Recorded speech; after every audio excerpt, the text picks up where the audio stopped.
नमस्कार दोस्तों, मैं हूं संजय कथुरिया, प्रोफेसर बड़ा बिजनेस प्राइवेट लिमिटेड। और आज जिस कोर्स के बारे में आपको बताने वाला हूं वो एक पाथ ब्रेकिंग कोर्स है। उसका नाम है फंड रेजिंग। जी हां, देखिए, कोई भी जब स्टार्टअप चालू होता है या कोई भी मिड साइज कंपनी भी हो जाती है, उसके लिए फंड रेजिंग बहुत इंपॉर्टेंट होती है। तो फंड रेजिंग जो होती है वो दो तरीके से हो सकती है। पहला, आप उधार ले सकते हैं।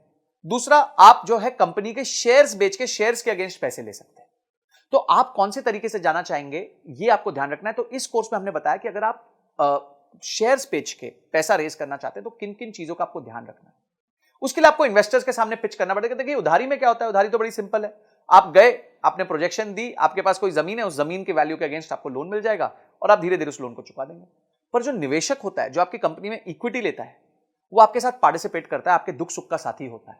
तो इसीलिए उसको आपका बिजनेस के समझना बहुत ज्यादा जरूरी होता है। और इसमें आपको बहुत चीजों का ध्यान रखना पड़ता है। पहले आपको ध्यान रखना पड़ता है कि किस तरीके के निवेशक को आपको आपको जिसको पास जाना चाहिए, आपका ऑब्जेक्टिव क्या है फंड रेज करने का, आपको इन्वेस्टमेंट चाहिए क्यों, आपका बजट क्या है, आप क्या करोगे उस पैसे के साथ। उसके बाद जब आप पैसे ले लोगे तो उसमें कहां उसको निवेश करोगे, निवेश करने के बाद किस तरह के रिटर्न्स कमा के दोगे। समझिए, आज आपका रेवेन्यू 1 करोड़ रुपए साल का है और आपने 5 करोड़ रुपए रेज किए, तो इस 5 करोड़ के साथ क्या आप अपने बिजनेस को 1 करोड़ रुपए साल के से लेकर 10 करोड़ तक लेके जा सकते हैं। ये सारी चीजें आपको ध्यान रखनी पड़ेंगी, आपको अपने निवेशक को समझानी पड़ेगी, स्टोरी समझानी पड़ेगी कि क्यों आपका बिजनेस इतना अच्छा है। क्या क्या स्टेप्स होते हैं फंड रेजिंग में, बूट स्ट्रैपिंग क्या होती है, बिना फंड रेजिंग के कैसे बिजनेस चल सकता है, इन्वेस्टर्स को जब आप पिच करते हैं तो कैसे करते हैं, कैसे उसके उसके फ्रेमवर्क्स भी दिए हमने, पिच स्टैंडर्ड पिच डेक्स भी दी हुई है कि कैसे पिच डेक बनानी चाहिए। उसके बाद आपके प्रोटोटाइप्स क्या होते हैं पिचिंग के, आपके टर्म शीट क्या होती है, ड्यू डिलिजेंस क्या होता है जब लोग आपके बिजनेस को आके समझते हैं। उसके बाद किस तरीके का पेपर वर्क होता है, आपका शेयर होल्डर अग्रीमेंट क्या होता है, शेयर सब्सक्रिप्शन अग्रीमेंट क्या होता है, कंपनी की वैल्यू कैसे तय की जाती है कि भाई ये कंपनी 100 रुपए की है कि 200 रुपए की है।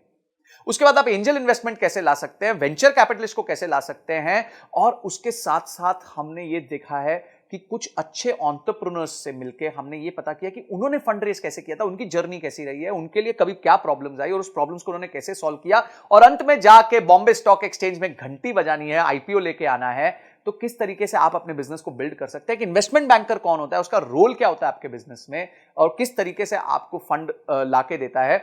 आप उसके बाद इन्वेस्टर रिलेशंस कैसे मैनेज करते हैं, जब निवेशक बोर्ड पे आ जाता है उसके साथ कैसे अपना आप रिलेशन मैनेज करेंगे। ऐसी 32 पावरफुल वीडियोस हमने बनाई हैं जिसमें case studies, examples, real life cases हमने लिए हैं, जिसको आप यूज करके फंड रेजिंग कर सकते हैं। तो बाप रे, इतना सुनने के बाद ही आपको मन करना चाहिए कि मैं इस कोर्स को अनलॉक कर लूं, इमीडिएटली अनलॉक कर लूं और जाके सारे वीडियोस को ध्यान से पढूं, उसको इंप्लीमेंट करूं और उसके बाद उसके रीडिंग मटेरियल्स को पढ़ के उसको और डीप में समझूं। तो ये सारी चीजें हमारे एक ही कोर्स में इतना सब आपको मिल जाएगा, इतनी सारी आपकी प्रॉब्लम सॉल्व हो जाएंगी। आपका गोल है अगर कि कंपनी के लिए फंड रेज करना है, तो आप इस वीडियोस को देख के बहुत अपने आप को इक्विप कर सकते हैं, प्रिपेयर कर सकते हैं। इसके साथ हमने 450 फंड्स की लिस्ट भी दी है जिनको आप अप्रोच कर सकते हैं, उनके फोन नंबर के साथ, उनके किसको आपको अप्रोच करना है उसके साथ। ये सारी चीजें हमने इसके साथ फ्री रिसोर्सेज दिए हुए हैं। तो इमीडिएटली जो है एक्शन लीजिए, क्योंकि एक्शन के बिना कोई परिवर्तन नहीं आएगा, कोई चेंज नहीं आएगा। तो आपने इस वीडियो को देखा, आपने इस कोर्स को अनलॉक किया और आपने ये तय किया कि इस कोर्स को देखने के बाद मैं फंड रेज में और ताकतवर हो जाऊंगा।